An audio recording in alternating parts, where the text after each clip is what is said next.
সুপ্রিয় শ্রোতা, গল্প পাঠের আসর চ্যানেলে শুনতে যাচ্ছেন সুনীল গঙ্গোপাধ্যায় রচিত একা এবং কয়েকজন উপন্যাসটির ৩৭তম পর্ব। আমি ওয়ারা করিম, সাথে থাকুন। বালিশের তলা থেকে বড়বাবু একটা মোটা খাতা টেনে বার করলেন। ওল্টাতে লাগলেন কয়েকটি পাতা। তার নিজের হাতের লেখা কিছু কিছু রয়েছে। খানিকক্ষণ বাইরের দিকে চুপ করে তাকিয়ে তিনি একটা নতুন পাতায় লিখতে শুরু করলেন। ৭ই জুন ১৯৪৩। আজও ব্যর্থ হইয়া ফিরিয়া আসিলাম। সূর্য আমার সহিত দেখা করিতে চাহে না। মাসের পর মাস চেষ্টা করিতেছি তাহার সহিত দেখা করিবার জন্য। জেলখানায় অসংখ্য নিয়মের গ্রন্থি শিথিল করিয়া আনিয়াছিলাম প্রায়। অপ্রত্যাশিতভাবে ঘটনার পরিবর্তন হইল। এখন জেল কর্তৃপক্ষই সাগ্রহে আমার সহিত আমার পুত্রের সাক্ষাৎকার করাইতে দিতে চাহে, কিন্তু সূর্য তাহাতে রাজি নয়। হ্যাঁ না, এজন্য সূর্যকে দোষ দিতে পারি না। দোষ দিতে হইলে আমাকেই দিতে হয়। আমার এই দৌর্বল্যে কাহারও গৌরব বৃদ্ধি হইবে না। যুক্তিতর্ক সবই জানি, তবু নিজের অন্তরকে বুঝ মানাইতে পারিতেছি না। সূর্যর জেদ বড় বেশি, সে কাহারও কথা শুনিবে না। আমার অনুরোধেও সে কর্ণপাত করিবে না, এ কথাও আমি ভালোই জানি। জেলার সুরত চক্রবর্তীর ধারণা আমি আমার ছেলেকে ফিরাইতে পারিব। আমি বা কেন তাহাতে নাচিয়া উঠিতেছি। উপবাসী পুত্রের মুখখানি বারবার আমার চোখের সম্মুখে ভাসিতেছে। কতই বা তাহার বয়স, এই কি উপবাসে থাকিবার সময়?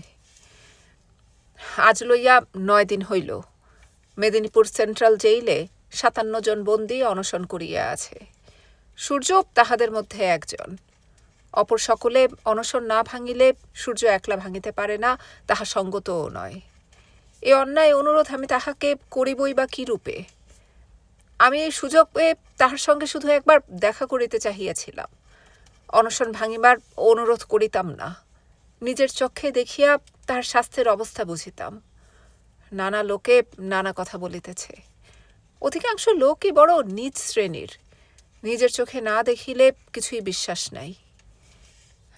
সূর্য নিশ্চয়ই আমাকে ভুল বুঝিয়াছে, সেই কারণেই আমার সহিত দেখা করিতে কিছুতেই সম্মত হইতেছে না। সে ভাবিতেছে আমি তাহাকে অন্যায় অনুরোধ করিব, সে তাহার দলের লোকদের চোখে হেয় প্রতিপন্ন হইবে। যে যাহাই বলুক, বাপ হইয়া আমি ছেলের এই অনশনের ব্যাপার কি করিয়া সমর্থন করিতে পারি? ৯ দিন ধরিয়া সে না খাইয়া আছে। একে তো জেলখানায় পশুর খাদ্য দেয়, তাহার পর দিনের পর দিন উপবাসে থাকিলে শরীর যে ভাঙিবে, সে ভাঙা কি আর কোনোদিন জোড়া লাগে? বিপ্লবীরাও মহাত্মা গান্ধীর অনুসৃত পথে অনশনকে একটা অস্ত্র করিতে চায়। লাহোরে যেবার রাজবন্দীরা দীর্ঘকাল ধরিয়া অনশন করিয়াছিল, সেবার সারা দেশে কি বিপুল উত্তেজনা। কার্য উপলক্ষে আমাকেও তখন লাহোরে যাইতে হইয়াছিল। ৬৩ দিন অনশনের পর যতীন দাস প্রাণ ত্যাগ করিল, তবু পদত্যাগ করিল না। কলিকাতার যুবক যতীন দাস প্রাণ হারাইল লাহোরে। আমি তাহার মৃতদেহ এক ঝলকের জন্য দেখিয়াছিলাম। মানুষ বলিয়া চেনাই যায় না। বারবার সেই দৃশ্যটি মনে পড়িতেছে, আর সূর্যর কথা ভাবিয়া বুক কাঁপিতেছে। যতীন দাসের পিতামাতার মনের অবস্থা কিরূপ হইয়াছিল, তাহাকেও কল্পনাও করিতে পারিবে কি? মহাত্মা গান্ধীকে একটা টেলিগ্রাম পাঠাইয়াছি এই অনশনের ব্যাপারে হস্তক্ষেপ করিবার জন্য।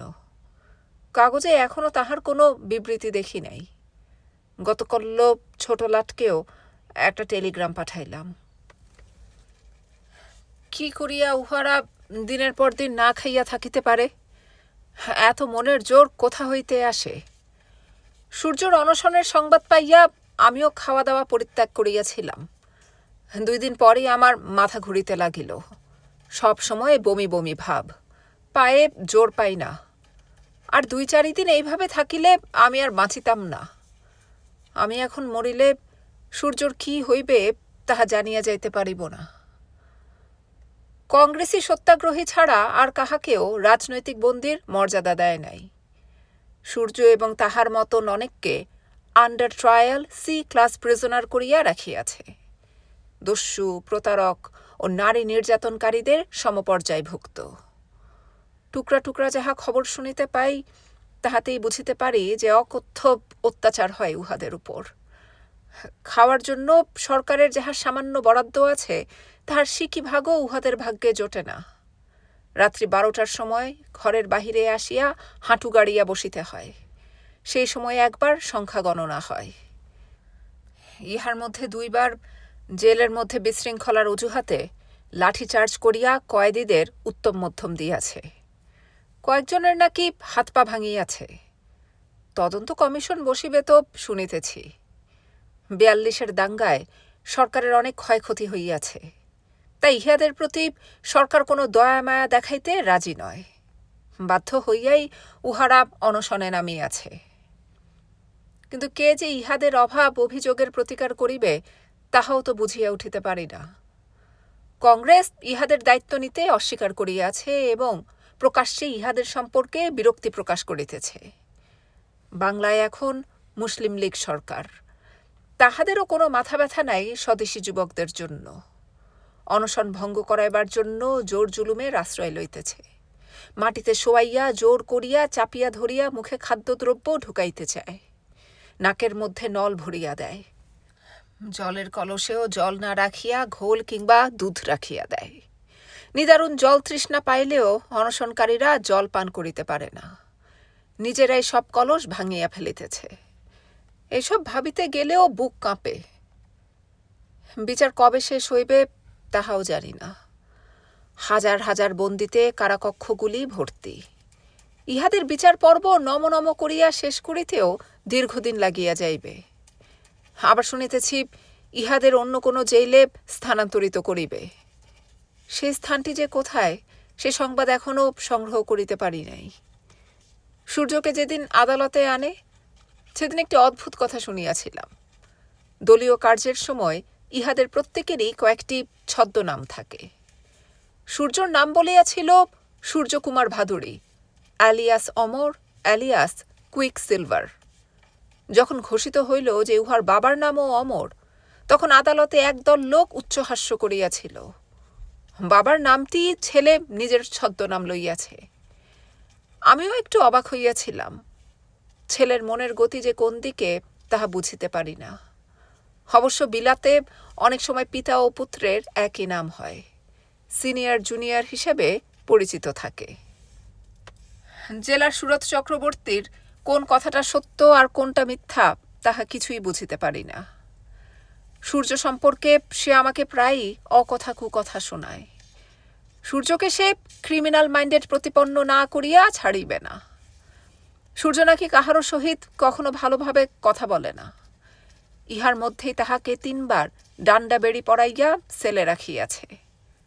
সেল কাহাকে বলে জানি না। সুরত চক্রবর্তীর একটি 10-11 বছরের পুত্র আছে, ভারী সুন্দর চেহারা। ছেলেটি মধ্যে মধ্যে তাহার বাবার কাছে আসিয়া দাঁড়ায়। সুরত চক্রবর্তী তাহার ছেলেকে আদর করিতে করিতেই আমার সম্মুখে সূর্যর নামে গালাগালি করে। সে নিজে পিতা হইয়া অপর একজন পিতার হৃদয়ে আঘাত দিতে দ্বিধা করে না। মানুষ কত প্রকার হয়। সে একবারও ভাবে না যে সূর্য অনেক আরামে বিলাসবহুল জীবনযাপন করিতে পারিত। এত কষ্ট যে সে স্বীকার করিতেছে, প্রাণের মায়াও যে তুচ্ছ করিয়াছে, তাহা শুধু এই দেশকে শৃঙ্খলমুক্ত করিবার জন্য, যে দেশ আমার এবং সুরত চক্রবর্তীরও। একবার মনে হয় গত বছরের হাঙ্গামায় আমি নিজেও কেন জড়াইয়া পড়িলাম না। তাহা হইলে হয়তো জেলখানায় সূর্যর সহিত একসঙ্গে থাকিতে পারিতাম। সে যে কষ্ট ভোগ করিতেছে, তাহা কি আমারও প্রাপ্য ছিল না?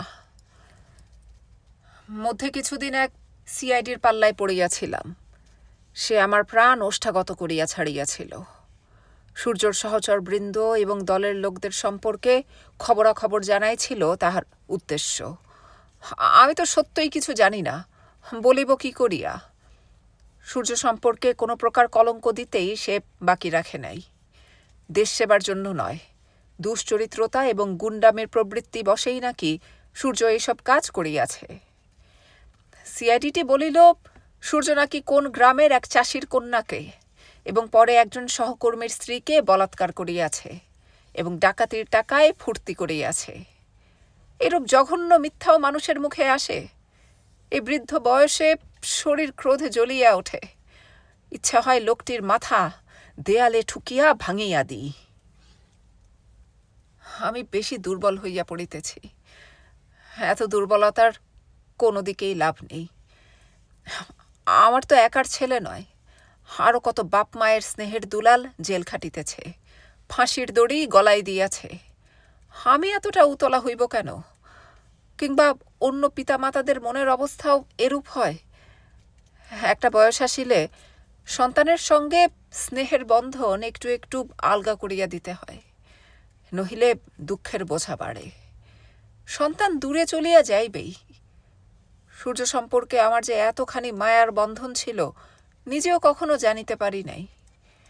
বাল্যকাল হইতেই তাহাকে বোর্ডিংয়ে রাখিয়াছি, নিজে আপন খেয়ালে ঘুরিয়াছি। সূর্যর জন্য ব্যারিস্টার নিয়োগ করিয়া যদি কর্তব্য সম্পন্ন করিতে পারিতাম, কিন্তু রাত্রিরে ঘুমাইতে পারি না। বারবার মনে পড়ে সারা পৃথিবীতে সূর্য ছাড়া আমার কেহ নাই, আমার কেহ নাই। নিজের পিতাকে দেখি নাই, মাতাকে জন্মের দিনে হারাইয়াছি। পত্নীদ্বয় অকালে আমাকে ছাড়িয়া গিয়াছে, বড় মাও নাই। একে একে সকলে ছাড়িয়া গিয়াছেন। আর যে কদিন বাঁচিব, কাহাকে লইয়া বাঁচিব? আমি ছাড়া এ পৃথিবীতে সূর্যরও আর কেহই প্রকৃত আপনজন নাই। কিন্তু তাহার বয়স অল্প, যদি জেলখানা হইতে বাহির হইতে পারে, সে একা হইয়াও রক্তের তেজে বাঁচিতে পারিবে। কিন্তু আমি, সিআইডিটি আভাস দিয়াছিল সূর্যর ফাঁসির দণ্ড হওয়াই অবধারিত। যদি তা নাও হয়, যাবজ্জীবন কারাদণ্ড হইবেই। এ জীবনে সে কিছুই পাইল না। সূর্য এত জেদি হইল কি করিয়া? আমার চরিত্র তো সে পায় নাই। যুবা বয়সে আমিও কম জেদি ছিলাম না, কিন্তু লোকজনের সঙ্গে মিলিয়া মিশিয়া থাকিবার ক্ষমতা ছিল আমার। ব্যবসায়ের সূত্রে নানা লোকের সংস্পর্শে আসিতে হইয়াছে। অনেক ক্ষেত্রে আমাকে বাধ্য হইয়া মত পরিবর্তন করিতে হইয়াছে। না, ভালো করিয়া ভাবিয়া দেখিতে গেলে সূর্যর মায়ের সঙ্গেই তাহার একটা অন্তর্নিহিত মিল আছে। বুলবুল বাহিরে হাসি খুশি ও ছেলে মানুষিতে ভরা থাকিলেও কি অসম্ভব ছিল যে তাহার জেদ, তাহা আমি শুধু জানি। তাহার ক্রোধ কিংবা অভিমানে এত তীব্র ছিল যে বাহিরের কাহাকেও সে সেটা বুঝিতে দিত না। আমার উপর কতখানি অভিমান তাহার জন্মাইয়াছিল যে তাহার পরেও সে পূর্ণিমার সঙ্গে হাসি মুখে কথা বলিয়াছে এবং বিষ খাইয়া মরিয়াছে। বুলবুল, বুলবুল, তুমি কি আমাকে ক্ষমা করিতে পারিতে না? নারী চরিত্র আমি বুঝি না, আমি তোমাকেও বুঝিতে পারি নাই। সে অপরাধে আমাকে এত গুরুতর শাস্তি দান করিলে। মনে হইতেছে যেন বুলবুল আমার চোখের সামনে আসিয়া দাঁড়াইয়াছে। এতগুলি বছর কাটিয়া গেল, তবু তাহার মুখচ্ছবি এতটুকু মলিন হয় নাই। স্মৃতিপটে সে চিরযুবতী হইয়া থাকিবে। বুলবুলের সহিত আমার সম্পর্কের কথা এখন আর বিশেষ কেহ জানে না, জানিলেও কেহ সে প্রসঙ্গ তোলে না। লোকচক্ষে উহা শুধু আমার জীবনের একটি কলঙ্কজনক অধ্যায়। আমি কখনো সেরূপ মনে করি নাই। বুলবুলকে ভালোবাসিয়াছিলাম বলিয়া আমি কখনো অনুতাপ করিব না। নিজের স্ত্রীকে সাময়িক কষ্ট দিয়াছি বটে, কিন্তু বুলবুলকে ভালো না বাসিয়া আমার উপায় ছিল না। এক একজন মানুষের জীবনে ধ্রুবতারার মতন একটি নারী আসে। বুলবুল আমার সেই ধ্রুবতারা। বুলবুলকে বলিয়াছিলাম, তোমার হাতের মুঠোয় আমার ভবিষ্যৎ তুলিয়া লও। শুধু রূপমুগ্ধ হইয়া এই কথা বলি নাই, সে আমার হৃদয় সর্বস্ব ছিল। তবু আমার পথ ভুল হইল। বুলবুল, তুমি আমাকে আর একবার সুযোগ দিলে না কেন? নিজে মরিয়া একই নির্মম প্রতিশোধ লইলে। সারা জীবন আমি অপরাধী হইয়া রইলাম। তোমার সন্তান, আমি তাহার জন্য কিছুই করি নাই। জানি না স্বর্গ কিংবা বেহেশত বলিয়া কিছু আছে কিনা। তুমি কি সেথা হইতে সব দেখিতেছ? বড়বাবুর হাত থেকে কলম পড়ে গেল। তিনি খাতা বন্ধ করে গুম হয়ে বসে রইলেন। বড়বাবুর সঙ্গে সূর্যর আরেকবার দেখা হলো রেল স্টেশনে। 7 জন কয়েদিকে এই জেল থেকে অন্য কোথাও সরিয়ে নেওয়া হচ্ছে। খবর পেয়ে বড়বাবু আগে থেকে রেল স্টেশনে এসে বসেছিলেন। মাত্র 7 জন কয়েদিকে নিয়ে যাবার জন্য প্রায় 2 ডজন সেপাই ঘিরে আছে। কয়েদিদের প্রত্যেকের হাতে হাতকড়া এবং কোমরে দড়ি বাঁধা। এদের দেখবার জন্য স্টেশন কয়েক মুহূর্তেই মানুষের ভিড়ে ছয়লাপ হয়ে গেল। সেপাইরা হাট যাও বলে চেঁচালেও লোকে কাছাকাছি গিয়ে উঁকি ঝুঁকি মারছে। ওদের নানা রকম প্রশ্ন করছে। কেউ কেউ জিজ্ঞেস করছে, দাদা আপনাদের নাম কি? জয়প্রকাশ নারায়ণ কি সত্যিই ধরা পড়েছেন? জেলে আপনাদের কি খেতে দেয়?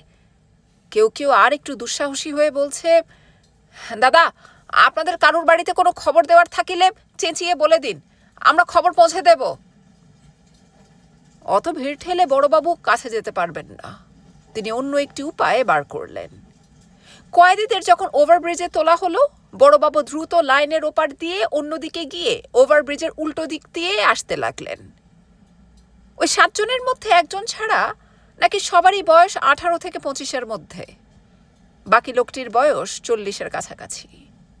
কেউ কোনো কথা বলছে না। মুখে খোঁচা খোঁচা দাড়ি, চুল রুক্ষ, চোখ জলজলে। এদের মধ্যে 2 জনের হাতে ব্যান্ডেজ বাঁধা। সূর্যর ঠিক মুখোমুখি এসে বড়বাবু কোনো কথা বলতে পারলেন না। শব্দ আটকে গেল। বিস্ফারিত চোখে তাকিয়ে রইলেন ছেলের দিকে। সূর্য মুখ তুলে বাবাকে দেখে শান্তভাবে বলল, বাবা আমি ভালো আছি, আপনি কোনো চিন্তা করবেন না। বড়বাবু ভালো করে নিঃশ্বাস নিয়ে বললেন, তোরা কোথায় যাচ্ছিস? সে কথা আমাদের বলেনি। তো তোর হাতে ব্যান্ডেজ, কি হয়েছে? বিশেষ কিছু না, সামান্য মচকে গেছে, 2-1 দিনেই ঠিক হয়ে যাবে। সেপাইরা পেছন থেকে গুঁতো দিচ্ছে। সূর্য আবার চলতে লাগলো। বড়বাবুও তার পাশে পাশে হাঁটতে লাগলেন। তোরা কোনো কিছু স্বীকার করবি না, আমি আরো বড় ব্যারিস্টার লাগাবো। সূর্য মুখ নিচু করে জানালো, আপনি ওসব নিয়ে বেশি চিন্তা করবেন না। একজন আইবির লোক বড়বাবুর পাশে এসে বলল, এদের সঙ্গে কথা বলা তো বেআইনি। আপনি কি এদের কারোর আত্মীয় হন? আমি এর বাবা। তাহলে প্রপার চ্যানেলে অ্যাপ্লাই করুন ইন্টারভিউর জন্য। বড়বাবু রেগে গিয়ে বললেন, আমাকে আর প্রপার চ্যানেল দেখাবেন না মশাই, ও আমার ঢের জানা আছে। এখান থেকে এখন সরে যান। ওভারব্রিজ দিয়ে হাঁটাও কি বেআইনি? কথা না বলে বড়বাবু সূর্যর সঙ্গে এলেন কিছু দূরে। হঠাৎ তার দারুণ ইচ্ছে হলো ছেলের শরীরটা একবার ছুঁতে। ব্যান্ডেজ বাঁধা হাতেও হাতকড়ি পড়িয়েছে। এদের শরীরে কি দয়া মায়া বলে কিছু নেই? সূর্য নিজে থেকে কিছুই জিজ্ঞেস করল না, কারোর খোঁজ খবরও জানতে চাইল না। মাঝে মাঝে সে শুধু বাবার চোখের দিকে তাকাচ্ছে। বড়বাবু আর নিজেকে সামলাতে পারলেন না। হাত বাড়িয়ে দিলেন সূর্যকে একবার ছোঁবার জন্য। আইবির লোকটি এক ঝটকায় বড়বাবুর হাত সরিয়ে দিয়ে দাঁত খিচিয়ে বলল, কি হচ্ছে কি? এরকম অপমানজনক পরিস্থিতি বড়বাবুর জীবনে কখনো আসেনি। তিনি অপ্রতিভ হয়ে দাঁড়িয়ে পড়লেন। সেখান থেকে যতক্ষণ দেখা যায় দেখতে লাগলেন সূর্যকে। চিররঞ্জন শিয়ালদা স্টেশনে এসে অত্যন্ত বিব্রত হয়ে পড়লেন। আসবার আগে তার দাদা প্রিয়রঞ্জন এবং বড়বাবুকে চিঠিতে জানিয়েছিলেন তার কলকাতায় আসার কথা। তিনি আশা করেছিলেন কলকাতায় কারুকে দেখতে পাবেন, কিন্তু চিররঞ্জন তার স্বভাবসিদ্ধ দুর্বলতায় 2 জনের কারুর কাছে উল্লেখ করেননি যে ঠিক কার বাড়িতে উঠবেন। এর আগে বড়বাবুর কাছে থাকলেও প্রিয়রঞ্জন নিজের বাড়িতে চলে আসবার জন্য ভাইকে অনেকবার বলেছিলেন। চিররঞ্জন মনস্থির করতে পারেন না। বড়বাবুর সঙ্গেই তার মনের মিল, আবার নিজের দাদার ইচ্ছে অনিচ্ছেও অগ্রাহ্য করতে পারেন না। শিয়ালদা স্টেশনে নিজের ছোট্ট পরিবারটি নিয়ে চিররঞ্জন দাঁড়িয়েছিলেন। তিনি এই পরিবারের অধিপতি, কিন্তু এর ভার বহন করার মতন যোগ্যতা তিনি সারা জীবনে অর্জন করতে পারলেন না। সঙ্গে অসুস্থ মেয়ে, মুখ ভার করা স্ত্রী এবং ছটফটে কিশোর পুত্র। এদের জন্য এই পৃথিবীতে একটা যোগ্য স্থান সংগ্রহ করার দায়িত্ব চিররঞ্জনেরই। তিনি অনুভূতিহীন মানুষ নন, এই দায়িত্বের কথা বোঝেন বেশ ভালোভাবেই, এবং নিজের অসামর্থ্যের জন্য দুঃখ তারই বেশি। শিয়ালদা স্টেশনে তিনি নির্দিষ্ট করে কারুকে আসতে লেখেননি, অথচ কেউ আসেনি বলে তিনি দুঃখিত। এই ধরনের মানুষেরা সারা জীবনেই দুঃখ পেয়ে যায়। যদিও দাদার বাড়ি স্টেশন থেকে বেশি কাছে, তবু চিররঞ্জন একটা 3rd ক্লাস ঘোড়ার গাড়ি ভাড়া করে চললেন বিবেকানন্দ রোডের দিকে। হিমানির মুখখানা থমথমে। কলকাতায় আসার একটু ইচ্ছে ছিল না তার। তিনি বারবার চেয়েছিলেন বাপের বাড়ি চলে যেতে। চিররঞ্জনের যদি সেখানে থাকতে ইচ্ছে না হয়, তাহলে তিনি একা কলকাতায় আসতে পারেন। চিররঞ্জন এই প্রস্তাবে রাজি হননি। মেয়েকে তিনি আর গ্রামে ফেলে রাখতে চান না। মেয়ের চিকিৎসা কলকাতাতেই হওয়া দরকার। ঘোড়ার গাড়ির জানলা দিয়ে বাদল উৎসুকভাবে কলকাতা শহর দেখছে। প্রথম যেবার সে কলকাতায় এসেছিল, তখন সে খুবই ছোট। সে কথা তার স্পষ্ট মনে পড়ে না।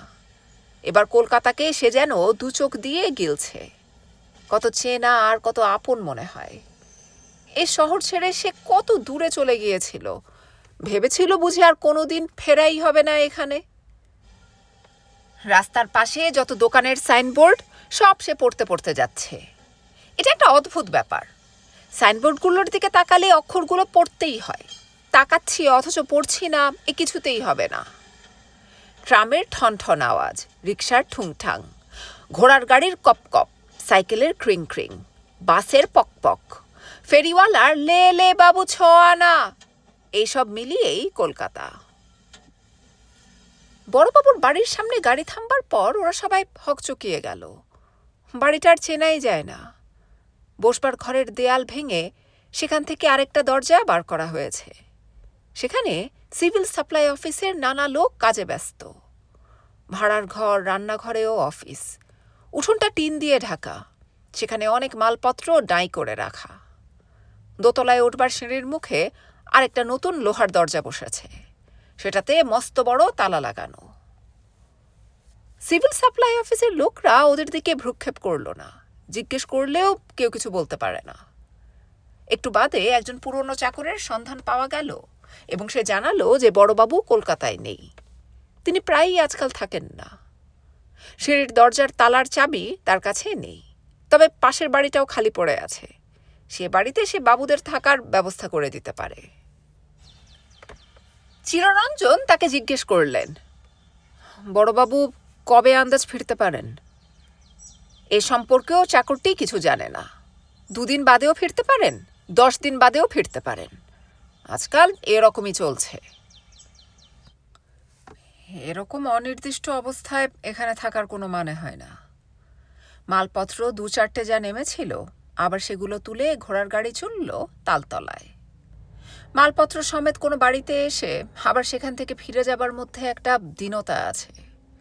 ওদের চোখে মুখে এখন সেই দীনতার চিহ্ন, যা ট্রেন জার্নির ধকল ছাপিয়েও স্পষ্ট হয়ে ওঠে। প্রিয়রঞ্জনের বাড়িতে এসে দেখা গেল ওদের জন্য সেদিনকার রান্না পর্যন্ত হয়ে আছে। শিয়ালদা থেকে ওরা সোজা এ বাড়িতেই চলে আসবে, এইটাই তো স্বাভাবিক। চিররঞ্জন যে আগে বড়বাবুর বাড়িতে গিয়েছিলেন সেটা আর উল্লেখ করলেন না। প্রিয়রঞ্জনের বাড়ি একেবারে জমজমাট। যুদ্ধের বাজারে তার ব্যবসা একেবারে ফুলে ফেপে উঠেছে। কাগজের অনটনের ফলে লোকে এখন বালি কাগজ ব্যবহার করে। স্কুল কলেজে ছেলেমেয়েরা এখন পেন্সিলে লেখা কাগজে আবার কলম দিয়ে লেখে। আলপিন পর্যন্ত বাজার থেকে উধাও। তার বদলে বাবলা কাঁটা দিয়ে কাজ চালানো হচ্ছে অফিসে অফিসে। প্রিয়রঞ্জনের ব্যবসায় কর্মচারী বেড়েছে। মৌলালিতে একটা বিরাট গুদাম নিয়েছেন। নিজের বাড়িতেই একটা অফিস খুলেছেন। প্রিয়রঞ্জন আর দোকানে যান না, বাড়িতেই বসেন। টেলিফোন এনেছেন। কর্মচারীরা অনবরত আসছে যাচ্ছে। প্রিয়রঞ্জন ভাইকে সস্নেহ ধমক দিয়ে বললেন, এতদিন গ্রামে পড়েছিলি কেন? যুদ্ধের বাজারে কত দিকে কত কাজ। এ সময় গ্রামে বসে থেকে কি হাড়ে দুর্বর চাষ করছিলি? আজ থেকে আমার অফিসে বসে যা। নিজের লোক থাকতেও আমাকে মাইনে করা লোকের ওপর ভরসা করতে হয়। বিশ্বাসী লোক পাওয়া কি চারটিখানি কথা? প্রিয়রঞ্জনের মেয়ে জামাই এসেছে খড়গপুর থেকে। সেই জন্য বাড়ির ওপর তলায় সব সময় একটা খুশির আবহাওয়া। কলের গান বাজিয়ে সিরাজউদ্দৌলা পালা শোনা হচ্ছিল। বাদলদের আসবার খবর শুনে সবাই হইচই করে নেমে এলো। বিয়ের পর বাদল শ্রীলেখাকে এই প্রথম দেখল। একটু যেন বদলে গেছে শ্রীলেখা। আগের তুলনায় তাকে রোগা আর লম্বা দেখায়, সিঁথিতে মোটা করে আঁকা সিঁদুর। আরও কিছু একটা পরিবর্তন ছিল তার শরীরে, যেটা বাদল লক্ষ্য করেনি। শ্রীলেখা নিচু হয়ে প্রণাম করল চিররঞ্জন আর হিমানীকে। হিমানী তার থুতনি ধরে বললেন, ও মা, তোর বাচ্চা হবে? একটা খবরও দিসনি, কমাস। শ্রীলেখা সান্ত্বনার দিকে তাকিয়ে চমকে উঠল। ব্যস্ত হয়ে জিজ্ঞেস করল, এই, তোর কি হয়েছে? মুখখানা এত শুকনো কেন? সান্ত্বনা খুব পরিষ্কার গলায় বলল, আমি পাগল হয়ে গেছি।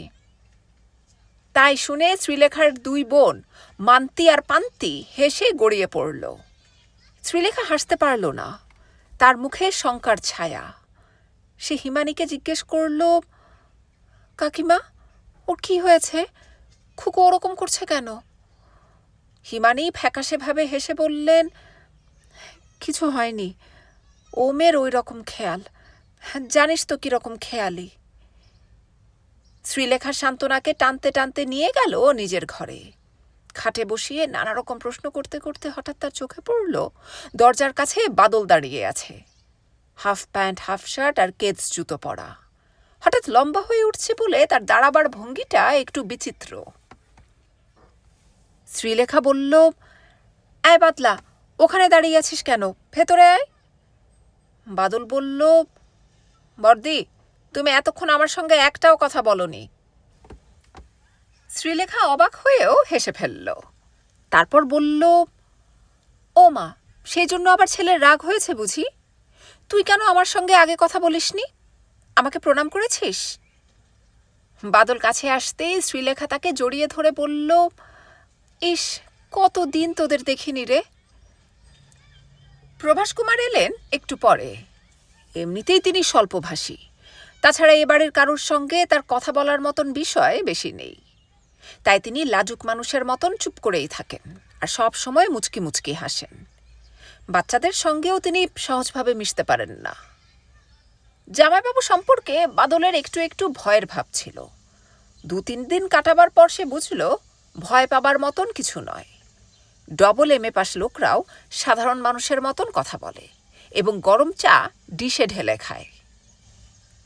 প্রভাস কুমার কৌতূহলী হয়ে উঠলেন সান্ত্বনা সম্পর্কে। তিনি সান্ত্বনার সামনে বসে ঘন্টার পর ঘন্টা জেরা করে যান।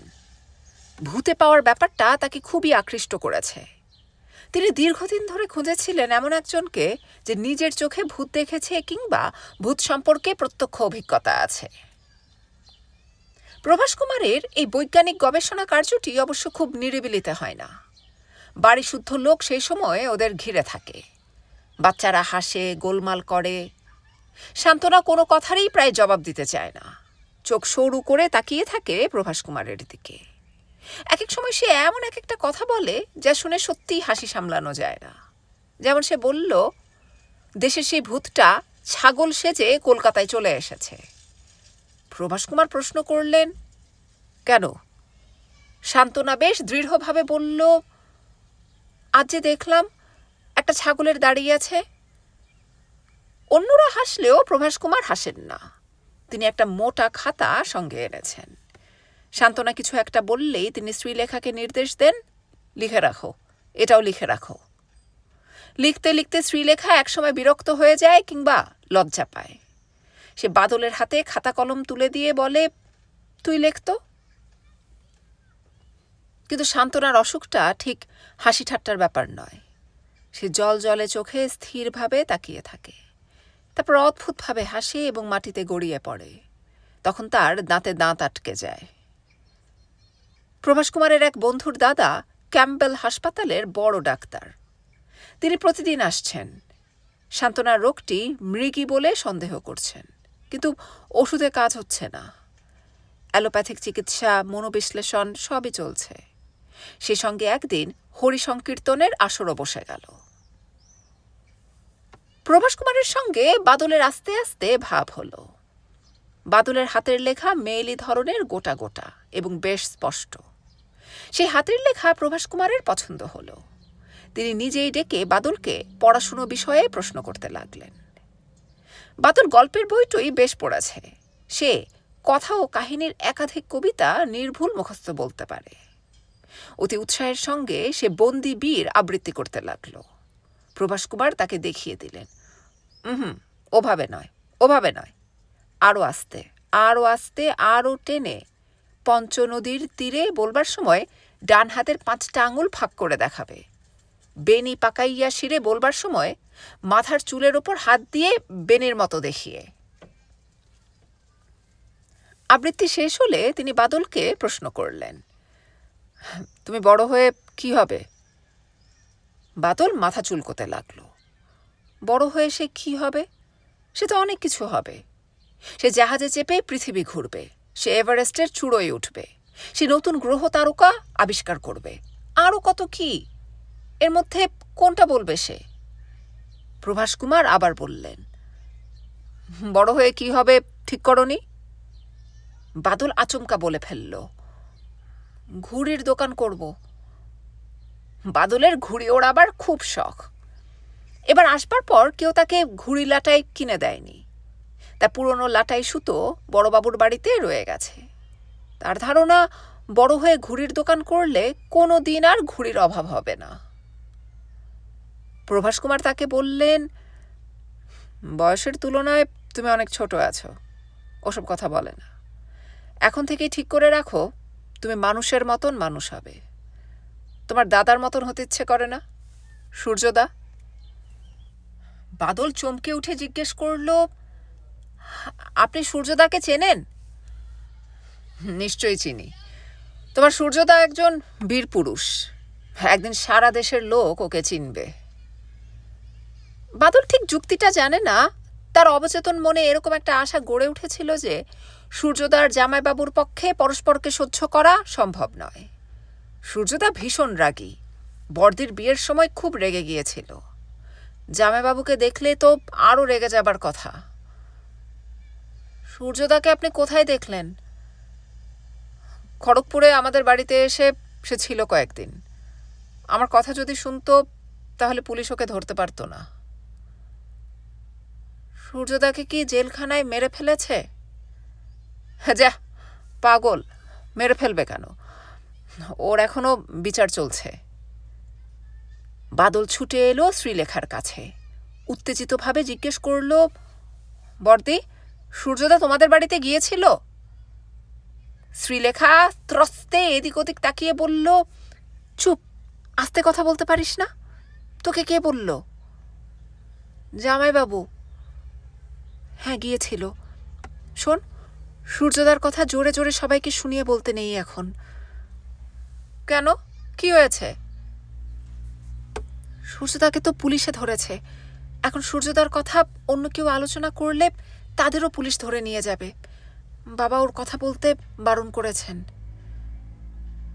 সূর্যদা তোমাদের বাড়িতে গিয়েছিল আর তুমি ওকে আটকে রাখতে পারলে না?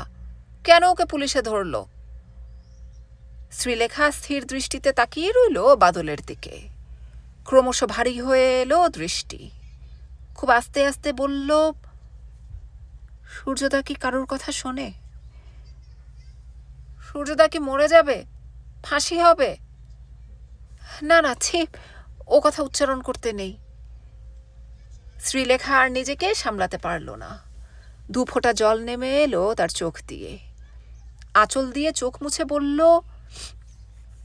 বাদল, তুই আর আমি ছাড়া এ বাড়িতে কেউ সূর্যদাকে ভালোবাসে না। ওহ, আমাদের বাড়িতে যখন এলো কি চেহারা হয়েছিল, তুই দেখে চিনতেই পারতিস না। আস্তে আস্তে একটু ভালো হয়েছিল, সব ব্যবস্থা করা হয়েছিল। পুলিশে ধরা পড়ার কোনো কথাই ছিল না। তবুও একদিন চলে গেল। কেন চলে গেল? আমার জন্য। তুমি সূর্যদাকে তাড়িয়ে দিয়েছিলে? না রে, আমি ওকে ধরে রাখতে চেয়েছিলাম, সেজন্যই ও জোর করে চলে গেল। তুই এটা বুঝবি না। বাদল সেই বয়সে বারবার অনেকের মুখে শুনেছে, তুই এখন এসব বুঝবি না। এ কথাটা শুনলেই মনটা উতলা হয়ে যায়। জলের মধ্যে প্রবল আলোড়নের মতন বোধের সীমানাগুলো কেঁপে ওঠে। বাদল এইটুকু অন্তত বুঝেছিল তার বড়দি আর সূর্যদা কি যেন একটা অদৃশ্য বন্ধনের মধ্যে রয়েছে। ওরা পরস্পরের কাছে ভীষণভাবে আসতে চায়, কিন্তু অন্যরা আসতে দেবে না। সূর্যদা বড়দিকে কাঁদাবে, আবার নিজেও কষ্ট পাবে। ওরা সূর্যদাকে নিষ্ঠুরভাবে মেরে মেরেও কোনো কথা বার করতে পারেনি। ওরা সূর্যদাকে মারে। ইস, আমি যদি একটা বন্দুক পেতাম। চুপ, এসব কথা কারুকে বলিসনি। তুমি কি করে জানলে? বড়বাবু বলেছেন। আমি বড়বাবুর সঙ্গে দেখা করতে গিয়েছিলাম। বড়বাবু তো এ বাড়িতে আজকাল আর আসেন না। বড়বাবু তো কলকাতায় নেই। বড়বাবু সূর্যদাকে দেখতে গেছেন, প্রত্যেক সপ্তাহে যান। আমি বড়বাবুর সঙ্গে যাব। পারবি? বড়বাবুকে জোর করে বলতে পারবি? আমি তো মেয়ে, আমি অনেক কিছু পারি না, তুই ইচ্ছে করলে পারিস। বড়বাবুকে যদি খুব করে বলিস। পারবো, নিশ্চয়ই পারবো।